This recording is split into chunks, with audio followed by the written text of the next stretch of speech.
En la frontera del imperio se habían reunido un ejército, un verdadero ejército constituido por más de 2.500 albañiles, ingenieros y académicos.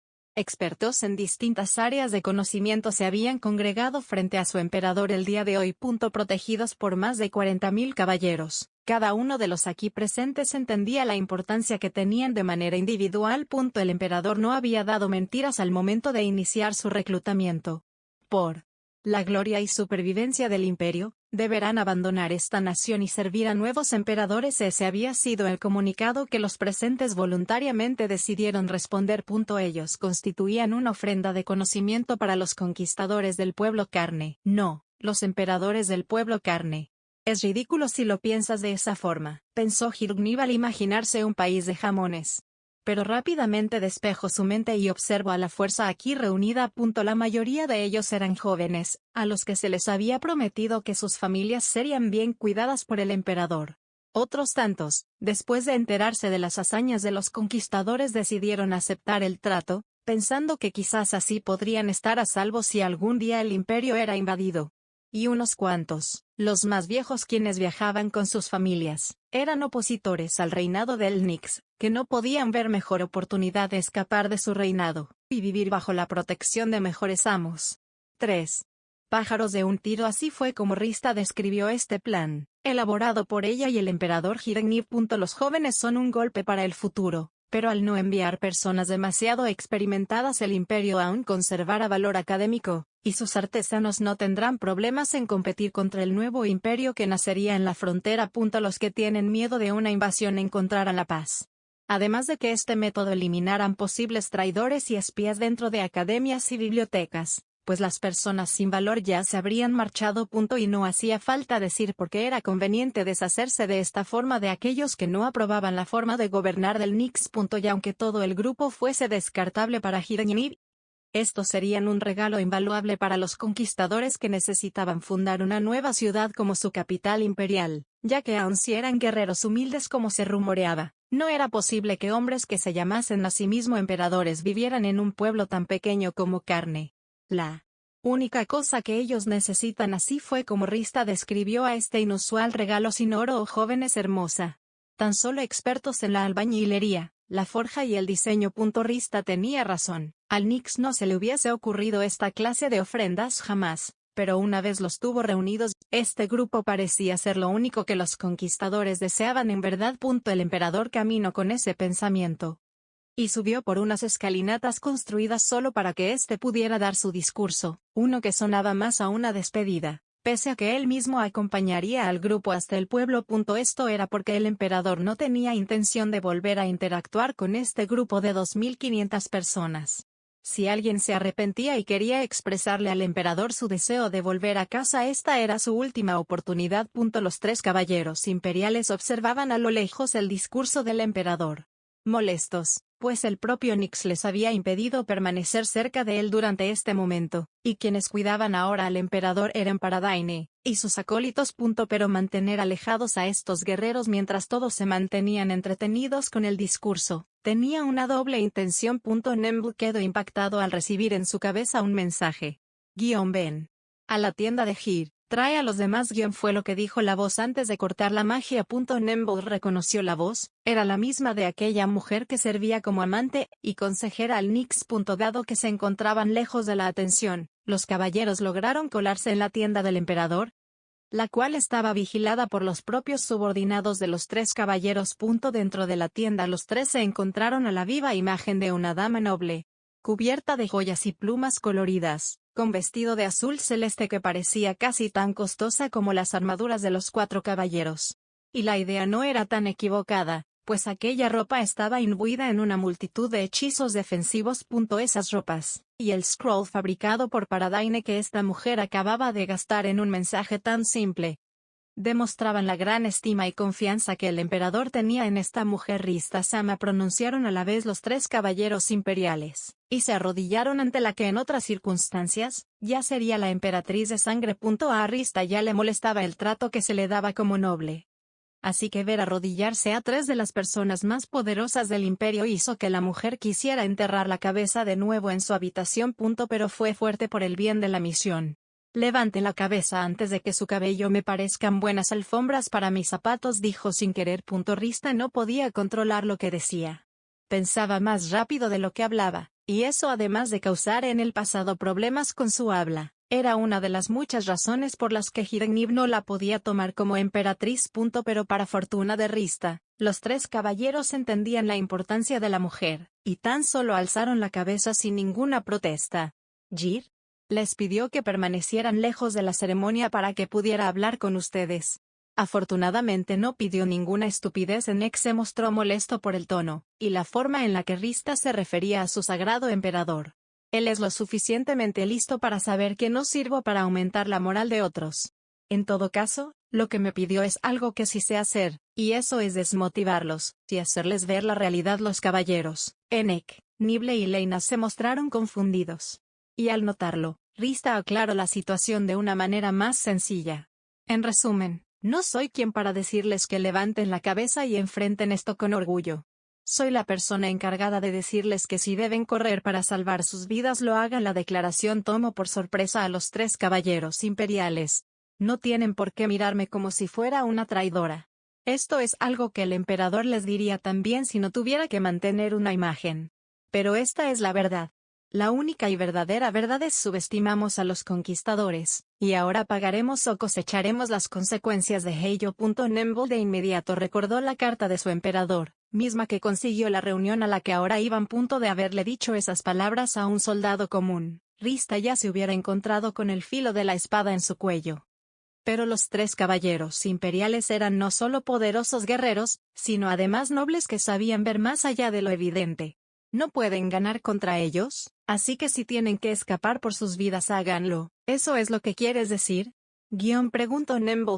Rista sonrió al caballero, e internamente felicitó a Hiregniv por elegir a este chico dentro de su guardia. Ti te derrotó la campeona y enfrentaste al nigromante, así que debe ser más fácil comprenderlo, pero no creo que ustedes dos compartan ese mismo sentimiento. Rista miró a Leinas y Enek, dos de los anteriormente 4 caballeros imperiales. Si veo amenazada mi vida huiré. No necesito razones, así que no tiene que convencerme. Ya había llegado a este trato con el emperador, dijo Leinas. La pequeña mensajera del imperio, se dijo internamente Rista al escuchar la osada declaración de guerrera que Hiregniv había reclutado. Por supuesto, su cobardía y falta de lealtad tenían un propósito, y ese era que esta mujer funcionara como carta viviente si el emperador y su guardia fueran asesinados. Pues ésta escaparía de un enemigo demasiado poderoso, correría de regreso a casa e informaría de la muerte del emperador si se daba el caso. Rista no tenía que corregir su pensamiento. Para esta misión ella era vital, pero decidió advertir algo que encontró problemático. Me alegra que pienses así, Leinas, dijo Rista. Y tienes razón, tú no necesitas palabras para hacer lo que ya has prometido. Pero te diré como una advertencia, que aun si nos abandonas, debes hacerlo solo cuando los otros dos también lo hagan, dijo y señaló a Nible y Enek. De otra manera arruinarías las posibilidades del grupo de salir con vida. Y si llegas a hacer eso, encontrarás que dejé atrás desagradables sorpresas para castigarte. Rista tenía un cuerpo voluptuoso, encantador para muchos hombres, pero su rostro, con aquellos ojos siempre llenos de ojeras, parecían las de un cansado demonio. Leinas no se tomó a la ligera esa amenaza, pero no expresó ningún disgusto por ella, ya que más tarde se aseguraría de advertirle a los otros dos que cuando ella diera la orden deberían escapar juntos, tal como se les estaba ordenando ahora. Yo entiendo que no podemos pelear contra los conquistadores, dijo Enek.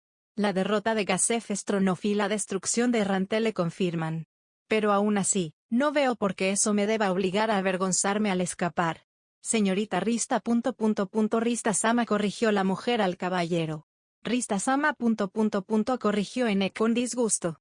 Entiendo sus razones, pero no tengo intención de abandonar al emperador. Moriré junto a él si la situación lo requiere, y moriré feliz con ... Antes de que Enek dijese una frase cliché de caballero, Rista se burló abiertamente de aquella forma de pensar. Así que al ver el brutal poder de los conquistadores solo te dejarás morir, y harás que los demás hagan el trabajo. Los caballeros creen que morir con su amo es una gran hazaña, pero lo verdaderamente admirable es vivir otro día para proteger la descendencia de su amo. Si los caballeros del pasado lo hubieran hecho así, no hubiese habido necesidad que yo, y Paradaine protegiéramos a Hir cuando era apenas un niño sin darse cuenta, y sin importarle siquiera. Rista dijo algo que el emperador hubiese querido mantener en secreto. Sabiendo que eso era algo que debía mantenerse en secreto, Enek lo ignoró y señaló que el emperador no tenía hijos. Jir tiene un hijo, reveló Rista. Las bocas de los tres caballeros se abrieron. ¿Era posible que esta mujer hubiese dado a luz al hijo de? No sean estúpidos, ¿les parezco una mujer que ha dado a luz? No insulten mi figura escultural de esa manera, regañó Rista a los tres cuando sus ojos miraron su vientre. El hijo de Hir, y mi hijo también, es el imperio que Hir formó. Un lugar donde la incompetencia y la corrupción no tienen cabida, donde los inútiles son desechados. Un lugar que vela por la seguridad y prosperidad de los ciudadanos, y que está dispuesto a ir incluso contra los templos, y eso asegura la supervivencia. Los caballeros comenzaban a entender las razones de Rista. Escuchen.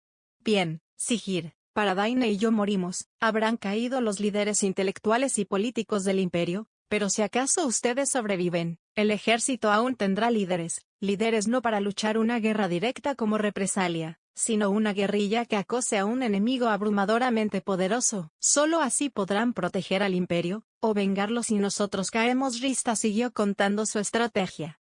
Si ella y el emperador morían en su visita a Carne, los caballeros se encargarían de llevar a cabo una guerra de debilitamiento contra la población civil del nuevo imperio de los conquistadores, con el fin de darle al mundo tiempo antes de que los conquistadores reunieran más poder del que ya tenían.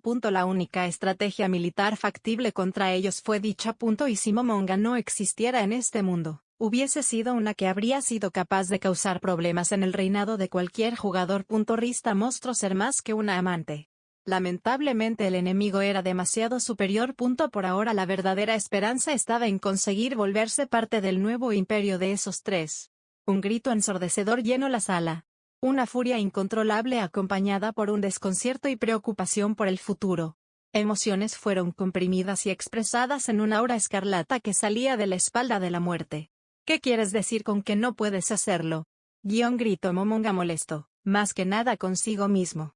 Lo lamento, Momonga-sama. Su patético sirviente no puede revivir personas sin un cuerpo, con solo cabezas. No puedo hacerlo, se disculpó con miedo el Dark Lord. Cahilt, ¿no reconstruiste el cuerpo de tu acólito cuando estuvimos en Errantel? ¿Lo reviviste como un humano antes de convertirlo en no muerto? Porque ellas son diferentes. Preguntó Touchme con molestia. Momonga ya había prometido revivir a las compañeras de Cerebrate, pero esa confianza en su promesa venía por el hecho de que Cahilt ya se había demostrado capaz de reconstruir cuerpos. Y sin embargo, ahora decía que le era imposible.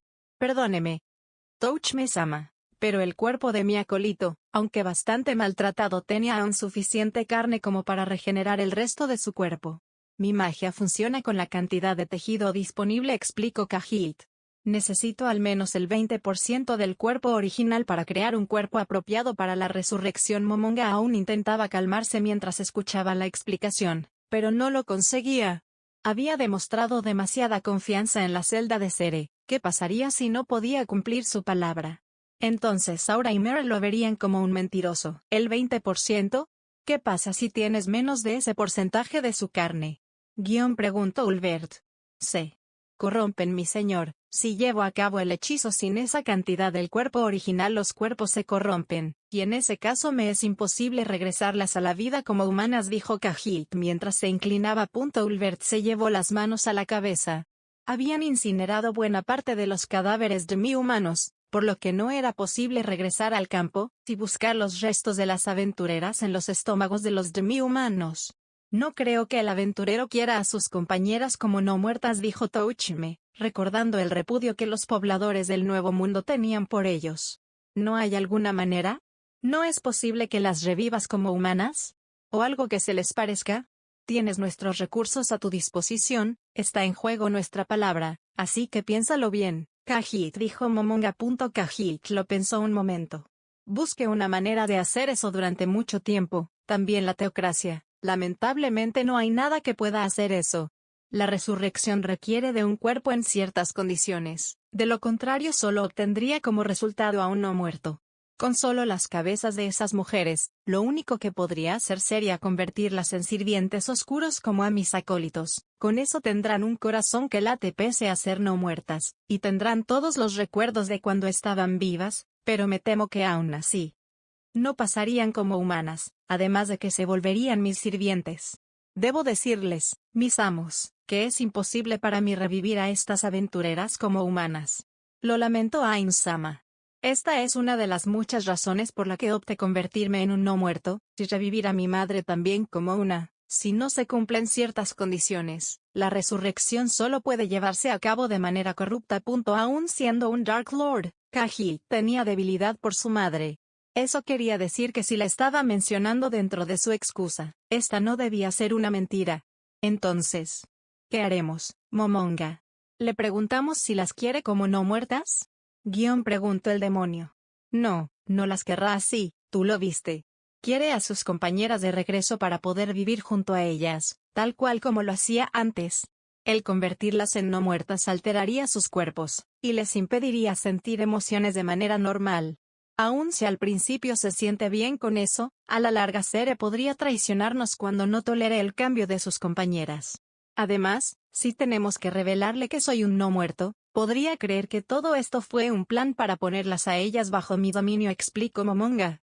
Es demasiado peligroso. Carne corrupta. ¿Ya intentaste purificar la carne cuando está corrupta?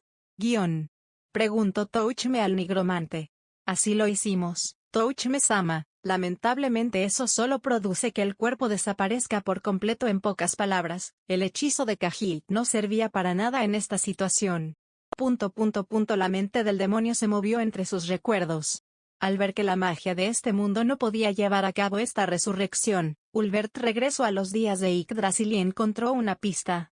Kaji, lo que diga ahora solo debes saberlo tú, no toleraré que se lo digas a otras personas, incluyendo a tus acólitos, advirtió Ulbert. Kaji se sorprendió, pero inclinó su cabeza para señalar que entendía y respetaría la orden. ¿Qué pasa, Ulbert? ¿Recuerdan a Yamasaki? Ulbert mencionó a un viejo jugador que Nines o Algan había cazado antes. Durante los primeros días del juego, antes de la aparición de Miyamoto y otros jugadores de alto nivel, ese hombre era el tercer jugador más fuerte del juego. ¿El emperador de los elfos? Preguntó Touchme. Sí. ¿Recuerdan lo que pasó cuando activó ese ítem antes de que lo matáramos? En aquella batalla, los 9 fundadores del gremio mataron a aquel jugador P2W antes de que ellos se volvieran unos. Dada la diferencia de niveles y equipos, la única forma que tuvieron de matarlo a él y su ejército de elfos fue recurrir a debilidades raciales. Efectos negativos para humanos, hechizos de debilitamiento para humanoides, e incluso habilidades no muertas de Momonga. Antes de morir, creyendo que aún tenía oportunidad de ganar, usó un ítem pago para cambiar su raza, y evitar así todos efectos raciales para personajes humanoides. Su figura elegida fue un dragonoid. Lamentablemente para él el ítem se activó justo antes de su muerte. Fue ahí cuando los fundadores vieron una extraña curiosidad, y esa era que el objeto, al liberar su magia y no tener a su usuario vivo, igualmente aplicaba el cambio a su cadáver. Ya muerto, Yamasaki se convirtió en un dragonoid. Su cuerpo creció, le salieron cola y cuernos, además de escamas. Su cuerpo, la magia hizo que le crecieran partes a su cuerpo, dijo el demonio emocionado. A diferencia de las magias convencionales, los ítems que cambio de clases pueden cambiar cadáveres, y aun si no genera un cuerpo entero, orejas u otras cosas podrían acercarnos a la cantidad de carne que necesitamos para el ritual de Kaji. La perversa lógica de un demonio era usar esos ítems, hacer que crecieran orejas y cortarlas hasta reunir suficiente material para que la magia del Dark Lord funcionara. Básicamente crear un cuerpo a partir de despojos. Pero siendo sinceros, la idea no sonaba tan descabellada. Aunque generalmente esos ítems solo podían ser usados en PJ vivos y con consentimiento del jugador. Pero puede que esa mecánica hubiese cambiado en el nuevo mundo, y si eso era así, no tendrían problemas para revivir a las aventureras.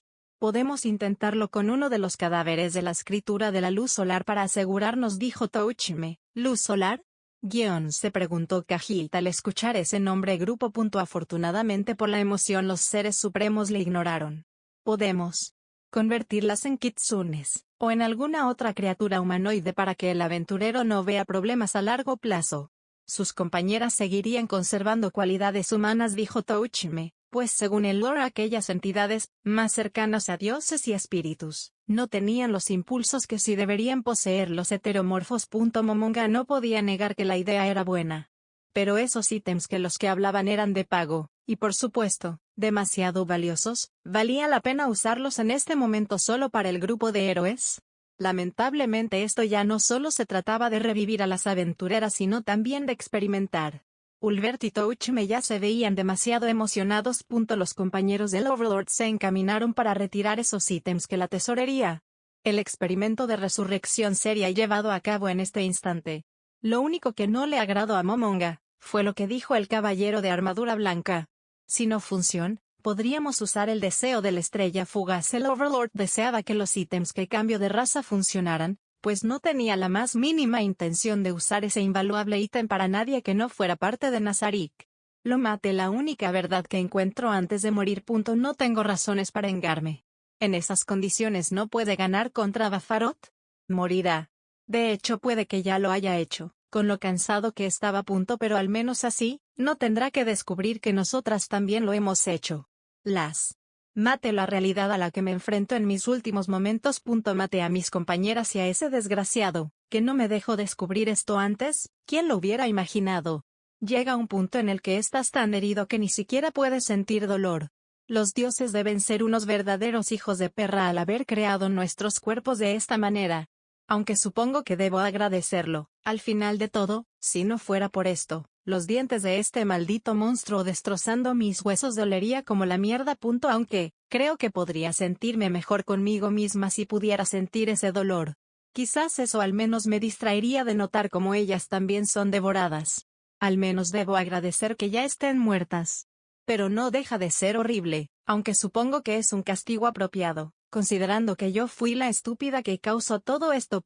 Ese día en las puertas del orfanato, cuando todos lo estábamos despidiendo, si no hubiese detenido a Sere, si no le hubiese suplicado que me llevara con él, todos seguiríamos con vida. No nos hubiese unido a su equipo, y siento en mi corazón, que igualmente no hubiésemos conocido en el orfanato. Ellas siempre fueron niñas lindas, estoy segura de que Sere jamás se hubiera resistido a rescatarlas. Por supuesto, igualmente hubiera terminado conociéndolas cuando las llevara al orfanato de la capital. Aun si no hubiésemos sido aventureras nos habríamos conocido. Nos hubiésemos hecho amigas al admirar al mismo hombre, nuestro salvador. Si eso hubiese pasado, ¿qué estaríamos haciendo en estos momentos? Anne estaría en el gremio de los hechiceros. Sus habilidades y ese enorme cerebro no hubiesen pasado desapercibidos. Esa rata de biblioteca, estoy segura de que esa vida la habría hecho feliz. ¿Tishiori? Considerando las veces que Sere debió alejar a los nobles del imperio que la deseaban comprar como concubina, seguramente se habría conseguido un buen marido. Aunque no sé si esa vida le hubiese hecho feliz, al menos a la larga obtendría la familia que buscaba. Reina, definitivamente los templos la hubieran reclutado, o ella misma se hubiese ofrecido por esa naturaleza suya que le pide ayudar a los necesitados. Sere se hubiese tenido que conformar con un grupo de aventureros musculosos. Seguramente le hubiese hecho infeliz no poder estar rodeada por niñas todo el tiempo, pero, a estas alturas, ¿no hubiese sido ya un aventurero reconocido a nivel mundial? Con un buen equipo respaldándolo desde hace años, a estas alturas ya hubiese podido acabar con la guerra por sí mismo. Quizás incluso tomar la mano de Draudillon. Jaja, ¿qué tan estúpida debo ser para sentir celos por eso? Sere tendría lo que desea, y el reino estaría a salvo. Pero aún así, esa maldita niña estúpida a la que rescato, hubiese llorado desconsoladamente al ver que su primer y último amor se casaba con otra mujer. Risha, la estúpida que causó este desastre, y aún ahora que me están devorando viva. Aún después de ver a mis amigas morir de esta forma tan cruel y vil, no puedo encontrar arrepentimiento por ninguna de mis acciones. Viví de la manera en la que lo deseé. Conocí y viajé con compañeras, amigas, rivales, mi familia.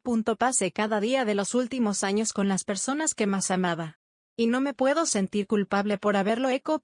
No me arrepiento de un solo segundo de esta vida. Al final nunca dejaré de ser esa maldita niña egoísta que lo detuvo, y le suplico que la llevara con él. Pero ahora que lo pienso, ¿dónde estaría yo en estos momentos?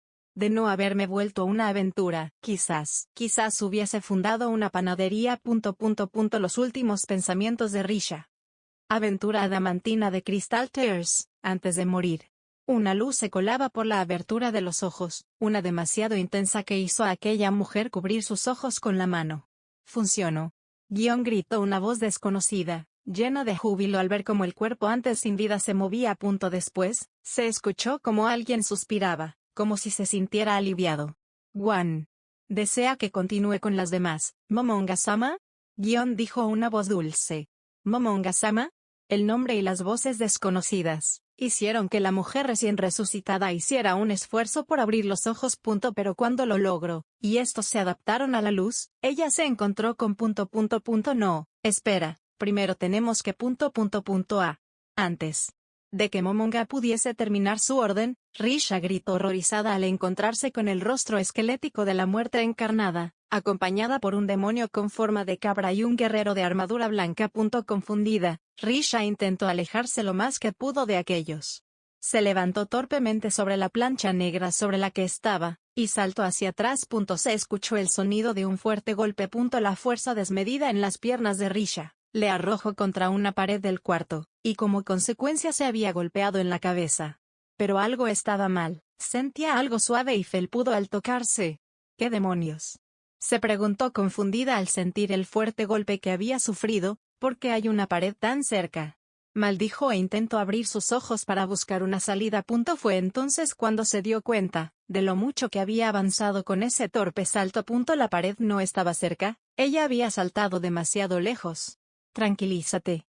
No puedo permitir que des esta clase de espectáculo frente a los seres supremos, así que por favor mantén la calma. Confundida, Risha volteó hacia donde esa nueva voz se presentaba. Instintivamente ella volteó, para encontrarse con una joven niña, hermosa, de piel pálida y ojos carmesí. Aquella belleza antinatural le reveló a la aventura que estaba en presencia de un monstruo, uno que encajaría a la perfección con las preferencias de su líder, de no ser por sus pechos exagerados. Pero por sobre todo, esa chica tenía un aura a su alrededor, que indicaba peligro.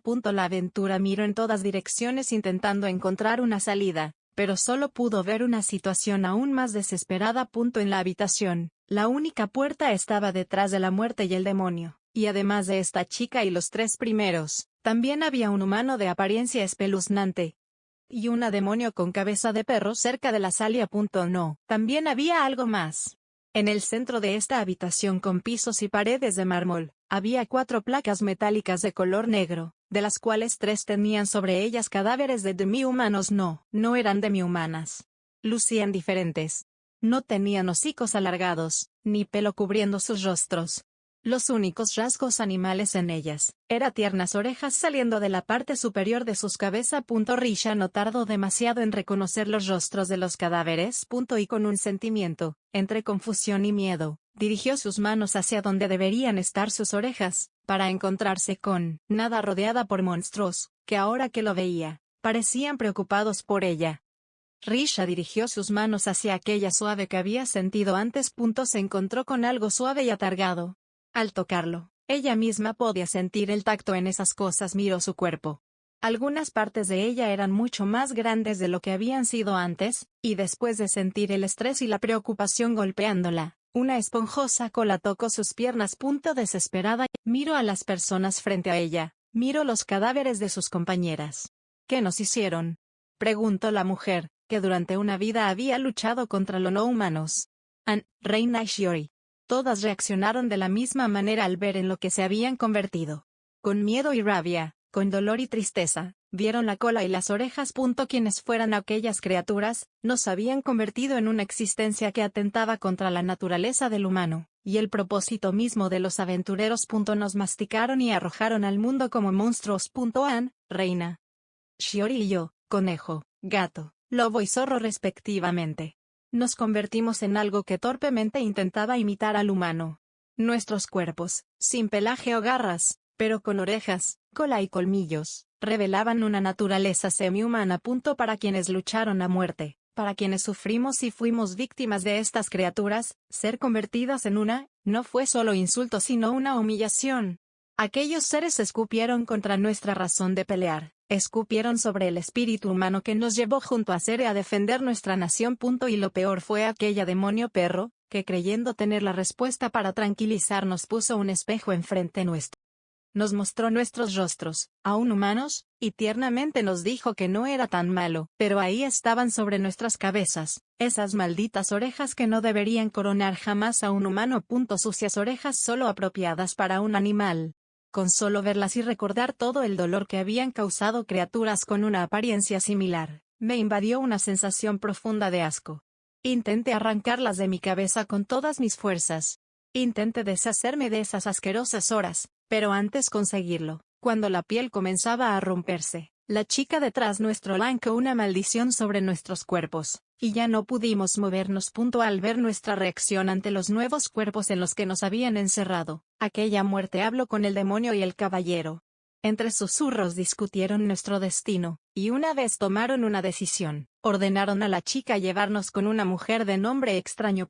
Después de eso, enfrente nuestro se abrió un portal negro, un cúmulo de maldad al que las cuatro fuimos arrojadas. No sé hacia dónde nos conduzca ese portal, pero algo me hace creer que terminaremos encarando una muerte más dolorosa que la anterior. Risha. Minutos después de su primera resurrección. Eso fue lo que los seres supremos pensaron ganar al dejar a las aventureras al cuidado de esa mujer. Solo existía una humana libre dentro de la gran tumba subterránea. Solo a una se le permitía vivir bajo la protección de los seres supremos, y los guardianes. Por órdenes de sus amos. Shaitear arrastraba por las baldosas de piedra a 4 indignas mujeres, que hoy presenciarían la gloriosa creación de Ashura y Shida. La guardiana del templo de cerezos, la NPC creada a imagen y semejanza de la hermana de uno de los 41 seres supremos. La guardiana, protectora y ayudante personal de Rubedo. Mientras Pandora Sactor asumía sus nuevas responsabilidades como coordinador. Mientras que Mary y Aura continuaban los trabajos de preparación para el terreno de la nueva ciudad. Al mismo tiempo que Albedo reorganizaba su plan cuando el mundo temblaba por enemigos imposibles de vencer. Al ver que un guerrero se internaba en la morada de tesoros invaluables, ella varía tranquilamente los pétalos que caían de los cerezos, sin importarle demasiado aquello que ocurría fuera de su templo. Ashaitear. Saludó enérgicamente la guardiana del templo de cerezos. La guardiana del primer piso sonrió, y respondió al saludo de la que ahora consideraba una amiga. Después de esa reunión en el primer piso. Mientras que las aventureras, que esperaban recibir una nueva muerte por su comportamiento, ante lo que claramente eran monstruos de poder incomparable, vieron como en su lugar habían sido llevadas ante una diosa. Risha estudió sobre un dios antiguo, que llegó a este mundo junto a un espadachín más antiguo que los 6 dioses. La mujer que ahora contemplaba llevaba con ella las mismas ropas que los sirvientes de aquella deidad, pero aquella aura santa que le cubría hacía pensar que esta no era un sirviente, sino la propia deidad a la que adoraba aquel espadachín. Disculpa si te interrumpo, Aureole, pero Ain-sama necesita que te hagas cargo de ellas un rato, dijo la vampiro. Aureole abandonó su escoba, juntó las yemas de sus dedos, y expresó con alegría: ¡qué encantadora sorpresa! Por supuesto que no es ninguna molestia recibir a 4 encantadoras jovencitas, pero ¿no se ven algo extrañas? Aureole señaló la petrificación que habían sufrido por efecto del glamour de Shaitear.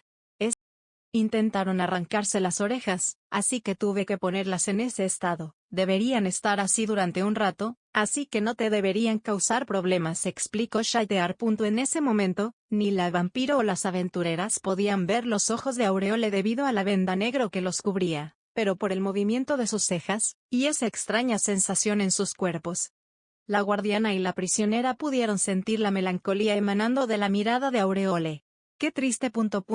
Los ojos de Risha se mostraron temeroso cuando aquella mujer con ropajes santos acercó la mano a su cabeza, ahora coronada con esas asquerosas orejas. Estas señoritas tienen el aroma de los recién nacidos, estos cuerpos hace poco que tocaron este mundo impuro. Y esas almas debilitadas, perfumadas con la fragancia de los renacidos. ¿Peston ya fue quien las revivió? Pregunto. A Shaitear no se le había dado ningún permiso para compartir información, y sin embargo lo hizo a pesar de ser escuchada también por esas 4 mujeres, porque tampoco se le había ordenado mantener esto en secreto, y en especial porque era Aureole quien pedía saberlo. Sí. respondió de manera seca Shaitear sin lograr comprender las intenciones de su compañera. Las manos de Aureole se dirigieron a las orejas de Risha, quien, temerosa de que aquella deidad tocara tan asquerosa parte de ella, luchó por liberarse de la maldición con la que había sido atada, pero fue inútil. Su cuerpo no reaccionaba y la mano de aquella santa ya acariciaba sus orejas. Risha lloró de vergüenza, por manchar la mano de aquella mujer con su nueva existencia. ¡Qué espíritus tan encantadores!, dijo con una cálida sonrisa Aureole. El suave tacto de su mano, aquel calor tan gentil, y el cuidado con el que era acariciada, hizo sentir Risha amada. Liberar. Recitó Aureole. Shaitear intentó saltar a detenerla apenas la guardiana dijo la primera sílaba, pero no se atrevió a detener a quien había sido creada a semejanza de la hermana de Ashura y Shida. Las 4 aventureras, liberadas del hechizo, saltaron lejos de Aureole, y le miraron con desconcierto. Ignoraron a la demonio detrás de ella que se preparaba para atraparlas si hacían el amago de escapar, y miraron únicamente la expresión triste de la guardiana del templo. ¿Qué clase de dolor pasado las hizo intentar hacerse daño de esa manera? Preguntó Aureole a las aventureras. La mico se levantó y caminó hacia ellas. Las 4, con vergüenza por sus apariencias, suplicaron a la mujer que se detuviera. Por favor, Kanan-sama. No se acerque, por favor. Las aventureras habían confundido a la guardiana con la deidad que Cerebrate y aquel antiguo espadachín adoraban. Una sala apenas iluminada, con 6 estatuas, cada una con una propia inscripción a sus pies. Agua, permanecer, luchar, morir, fuego, atacar, responder, sobrevivir, viento, observar, informar, nunca fallar, tierra, proteger, ayudar, luz, vivir para generar sombras, oscuridad, renunciar a la gloria. Esas eran las inscripciones bajo los pies de cada estatua. Ese era el credo de los jugadores que ayudaron a preservar a la humanidad. Brain observó en silencio aquellos rostros, las verdaderas apariencias de los 6 dioses. Y le sorprendió de enorme manera ver que una de ellas tenía la apariencia de un no muerto. Surshana. Leyó el nombre del jugador bajo la inscripción. En ese momento, intempestivamente, entraron varios cardenales, acompañados por Ceci. Se veían molesto, incluso furiosos, pero Brain, quien después de su derrota, había abandonado las ganas de vivir, los miró indiferente, de la misma forma en la que se ve a un jarrón romperse. Le sorprendía que estuvieran ahí, pero francamente no le interesaba. ¿Por qué la teocracia tiene la imagen de un no muerto junto a la de los otros dioses? ¿Es porque lo descubrí que están tan molestos? ¿Tú sabías que ese artefacto te transportaría aquí? Preguntó furioso el cardenal del fuego. Yo no sabía nada, respondió de manera seca Brain. Entonces, ¿por qué tomaste ese tesoro? ¿Cómo sabías resolverlo? Brain siguió analizando la estatua de ese no muerto, mientras pensaba en cómo responder. Lo cierto era, que la respuesta para resolver esa clase de juguetes, se la había dado un herrero, en aquel pueblo del desierto donde obtuvo su espada. Tal como Ceci, Brain estuvo obsesionado con ese juguete durante semanas. Llegó al punto de no comer o dormir, y dedicaba cada momento de su día a intentar resolverlo. Los herreros encantados, pero igualmente preocupados con la determinación de Brain, le mostraron la forma de resolverlo. No querían que el espadachín cayera en la locura, y le mostraron la respuesta, a cambio de que él guardara el secreto. Sí, Brain haría lo mismo que esos herreros, y de esa forma mantendría esa promesa. A todas horas estás jugando con esa cosa, dijo Brain a Ceci. Tantas veces viéndote fallar, es molesto. Se me ocurrieron algunas formas de resolverlo mientras te veía jugar, y cuando lo vi en la mesa, con todos esos colores desordenados, no lo pude resistir. Los cardenales contuvieron el aliento. Creyeron en la historia de Brain, no tenían razones para no hacerlo, pero les preocupó cómo reaccionaría a la niña ante aquel insulto. Sí. No fueras tan débil, serías un buen padre, dijo la mujer y relajó su cuerpo. Creo que esto indica que se ganó el estar aquí, ¿no es así? Preguntó Ceci a los cardenales, quienes respondieron con un sí. En ese caso, esto dejó de ser asunto mío. Tras eso, Ceci se retiró de la tesorería, dejando solos a los cardenales con el espadachín. La niña conocía como muerte segura. Frustrada, se dirigió hacia su rompecabezas. Tenía la firme intención de resolverlo ella misma el día de hoy. El cardenal de la oscuridad vio esto como una señal divina. pues un hombre poderoso, de grandes habilidades, que podría incluso ocupar un puesto dentro de la escritura negra con facilidad, había ganado el permiso de los dioses para ocupar el equipo. El cardenal aclaró la garganta, dispuesto a explicarle a Brain lo que había ganado, pero entonces, el espadachín fríamente preguntó, ¿por qué el dios de la muerte tiene la apariencia de un no muerto? El corazón de los cardenales se heló, ante el tono molesto del espadachín. Incluso los miembros de la escritura negra debían pasar por una charla especial antes de poder reescuchar aquella explicación, y aquellos menos comprensivos, directamente jamás obtendrían acceso a esta información, por temor a cómo reaccionarían. Una de las personas que se consideró demasiado inestable para conocer la verdad fue Clementine. Los 6 dioses pelearon por los humanos. Esa es una realidad. Todos ellos amaron al hombre y le protegieron.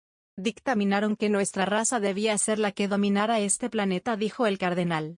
¿Todos? ¿Incluso él? ¿Incluso un no muerto que repudia la vida? Señaló Brain a la estatua. El cardenal negó con la cabeza. Surshana-sama. Fue lo que nosotros conocemos como un lich de las cenizas. Un tipo de no muerto especial, nacido a partir de un humano que peleó, murió y revivió por el bien de otros.